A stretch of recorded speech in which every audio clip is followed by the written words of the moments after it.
Hey everyone, welcome to the Get Real podcast. We're so excited that you're with us. Each and every week, we're going to open up God's Word. We're going to have some discussion around what it means to live an intentional life. So let's listen in as we try to get real together. Hey everybody, welcome to the Get Real podcast. My name is Brandon Ginden.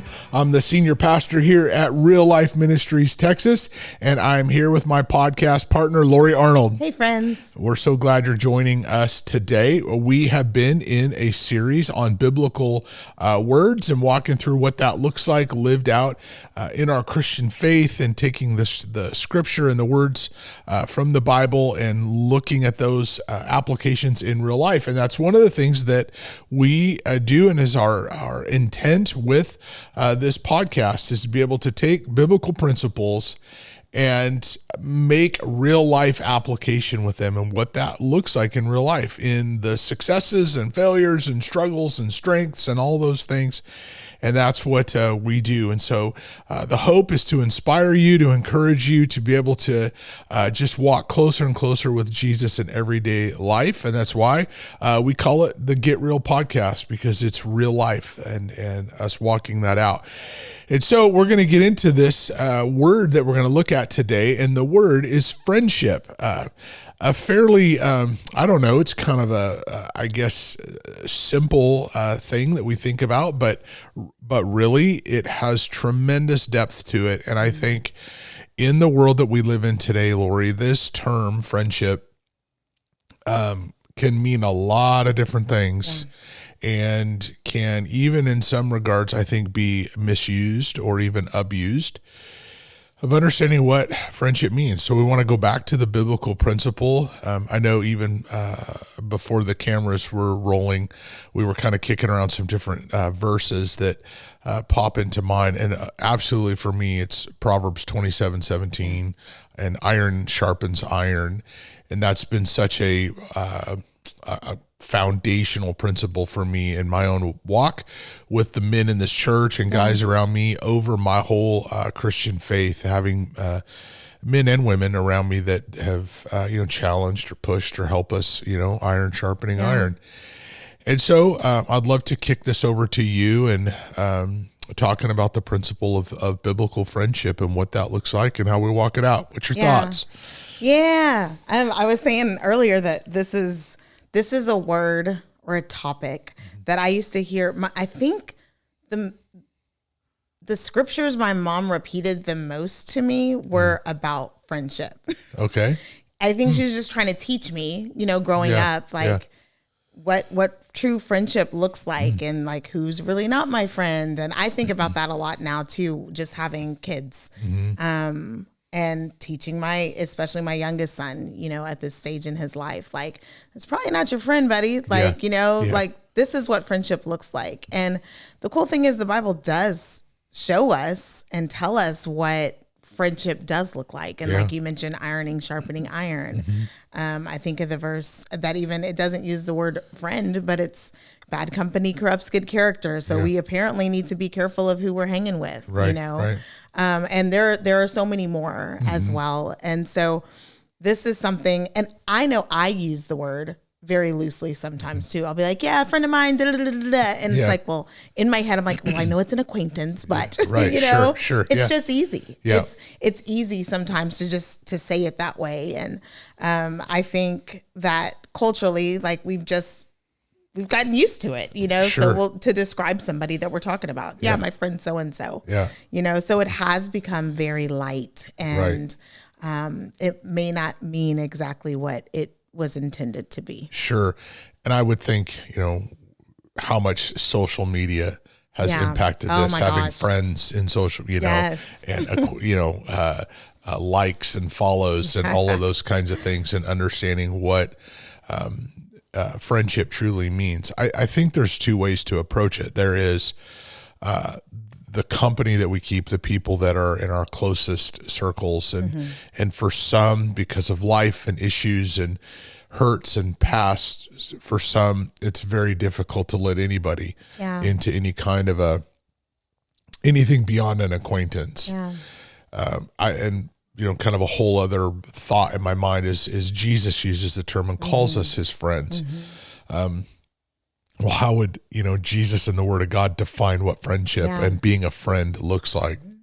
And so there's kind of this principle of us understanding, well, we have friends, allowing people into our circle, but also being a friend to somebody. And so there's principles, I think, biblically in that of what friendship means. And so some terms that I think of is, encouragement, even exhortation.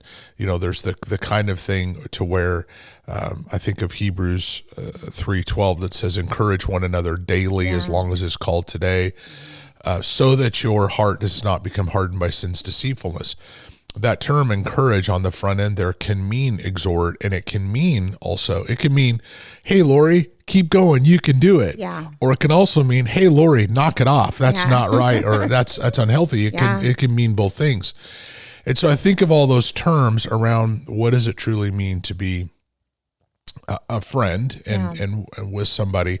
And so for you, you are a very relational, social person, and I know you have some really close friends. Mm-hmm. So maybe speak to that, why that's so important to you in your life, but also kind of letting people into that circle. We can have those acquaintances, but why it's so important that we have those few friends that are in that circle that can hold us accountable, that can encourage, that can look at you and say, hey, knock it off. Talk to me about that. Yeah, I think that's it. Like that's why it is important, and I know for me, like I cannot do this life alone. Mm-hmm. And yes, I have Jesus. Jesus has also given me, people, people that I can be relational with as well. Yeah.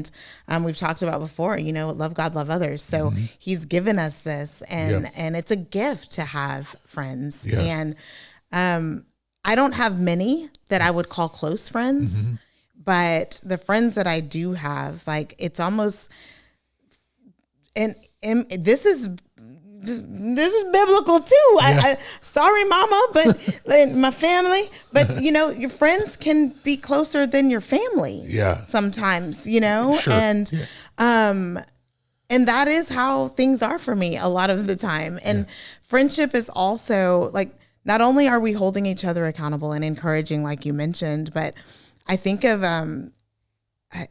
Jesus calling us friend, like you mentioned, it's sacrificial.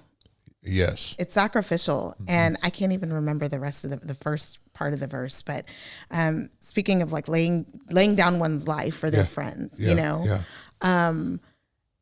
and that's so true, because with friendship, we have to fight for relationship, because two completely different people, there's going to be conflict. There's going to be tension. There's going to be stuff that arises that we have to work through in order to make the relationship work. Right. And in order to grow. And I believe that is key too. That's another reason that God has given us the gift of friendship is growth. Right. And I know that I grow through these relationships as well. Right.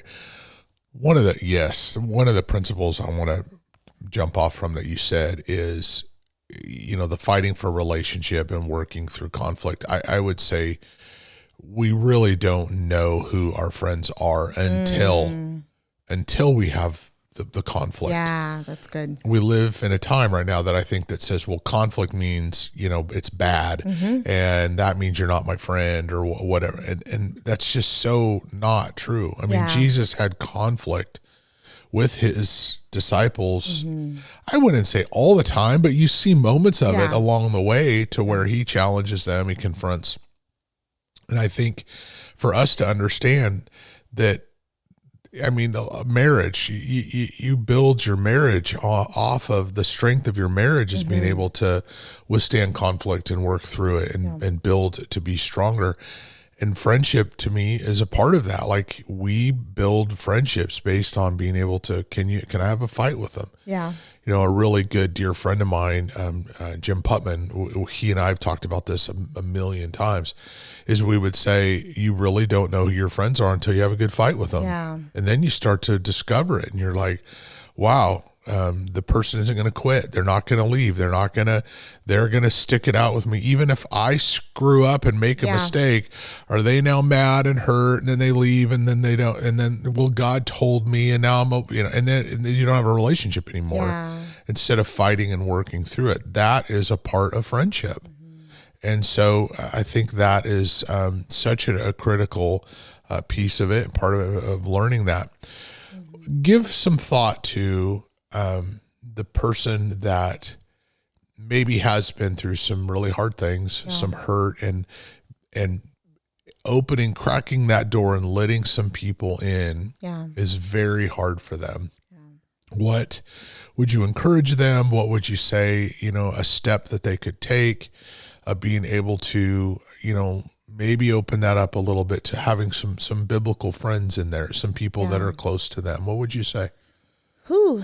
So a little secret about me is, you're welcome, that as social as I am, as much as I love people, this is an area that I can be very guarded, and I am very cautious, and I am very careful with letting go sometimes and opening up in that way. So it might seem as if I'm open and I share a lot of things because I can be very transparent, but I'm not always very vulnerable. And it's with those people, those that I have that relationship really built that I can be vulnerable with. Those are my friends. Those are the people that I call friend. And that does take time. It does take me being willing to let my guard down a little bit. And sometimes that looks like, I remember somebody told me once, to have a friend, you must be a friend. And I rolled my eyes because it was so annoying, because they were basically telling me that, because I was complaining and that it wasn't this church, but I mean, it can happen at any church. I was complaining that, I wasn't connecting with anybody, and nobody was reaching out, and nobody ever calls me, and nobody ever, does all the things that I expected church folk to do, So I'm like, where are they at, And they were like, well, to have a friend, you must be a friend. Right. Yeah. And I was like, gross. Like, I got to do something here. And so, but it's so true. I had to not just be willing to receive the invitation, but it meant that I might have to invite. I might have to step out of my comfort zone and say, hey, because I was waiting. I was waiting for somebody else to ask me to lunch, and because of my reasons, because of my own insecurities or my own, just my reasons that I thought it should happen. And I was new. So they should come to me, know? And when he said that, it changed my thinking. And I started stepping out of my comfort zone and just being a little bit more aware of opportunities to, and looking around at the people around me, like, and seeing what kind of connections we have and so forth. Cause we're not all going to click like besties, but, it was life-changing for me to finally say, okay, like, I got to do something too, and invite someone. Hey, would you meet me for coffee sometimes, or would you go to lunch? So, and it doesn't always have to be, that might feel big and scary, and we talked before about, having the opportunity of small groups. Many of our churches have small groups. Like, that's a easy entry point, to meet some other people. And it is typically, it should be a safe space to start developing and cultivating relationships. Yeah. That last thing you just said, cultivating relationships, and you kind of painted this, well, I can sit in the position and wait for it to happen, or I can go and kind of make it happen. And I know that there's a whole range on that. That's, for some, to go make it happen is just, it's almost insurmountable to think about, to do, because maybe they're a very high introvert and people are scary, and anyway, that can be hard. And then there's people like me who, I love that challenge. I love crossing that bridge and going after, folks and trying to build relationships with them. But when you take it back to friendship, though, the part that I would really just agree and echo with what you're saying, and I think it's important for us to realize, is our friendships that we have kind of have this two-part thing. One is allowing people into where we can be vulnerable, and people know us well enough to know whether you're okay or not. A really good friend of mine for years back in Post Falls, my friend Lance, he and I had this comment between each other. For years we were partners in playing cards, and we played the game, if you know it, Pinochle. We were Pinochle partners, and I had played enough Pinochle and had been close enough with Lance and all of these years together in ministry together. It was like cheating. We didn't have to cheat, but I could look at his face and I knew whether or not his hand was good or not. That's right? Awesome. I just knew. Yeah. Am I bidding on this hand or not? Because we knew each other that well. And we took that. We even taught on some of this is, having the kind of people in your life that have, you can look at them and go, do you have good cards or not? Yeah.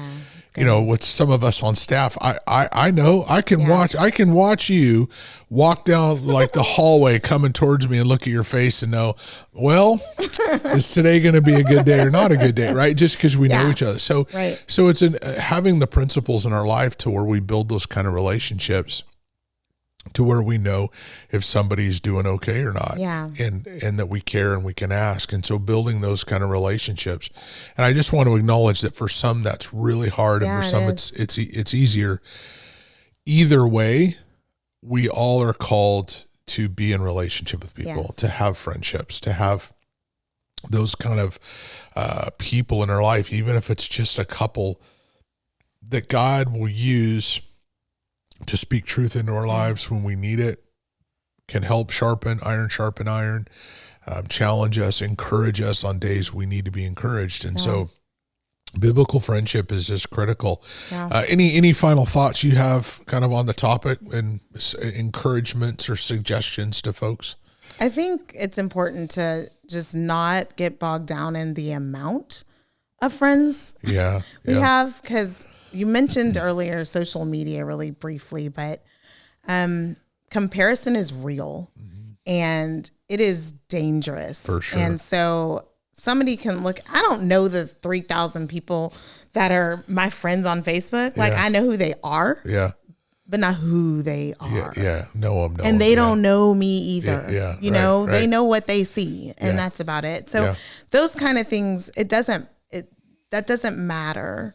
What we're talking about here is there's a quality, there's depth, there's true friendship where you're talking like iron sharpening iron. We're holding each other accountable. We're growing together. We're encouraging one another. We are carrying one another's burdens. We're in the trenches together. And it takes time. And you mentioned too, like, two friends, like even if it's just a couple, like it doesn't have to be, we don't have to have a whole list of quality friends. Over quantity. Absolutely. Yeah. So that's really, really important to me. And it's never something that, like, we have to look at the heart of why we want the relationships we want to, and make sure that we're biblically aligned. Yeah. That's great. Well, hopefully some of this will help you kind of think about the relationships that you do have, and pressing in and making sure that you have people that are kind of in your circle that you can encourage, that they can encourage you. We can challenge each other and walk this walk of being a disciple of Jesus, and having great friendships is critical to that. So we look forward to having you on our next into our next series we're going to be starting, and on the next episode that we'll be putting out there. And I want to encourage all of you that as you listen to our podcast, if this encourages you, helps you, maybe it's great for a friend of yours, something you hear and go, man, this would really bless them, that you would share it with those around you. So God bless you all. Hey, thanks for joining us on the Get Real podcast today. My hope each and every week is that you're able to take the content, apply it to your life, that it becomes more of who you are and less of what you do, and that we live an intentional life together. If you're interested in supporting the work of ministry here at Real Life Texas, we'd like to invite you to do that by going to reallifetexas.org/give and supporting us today.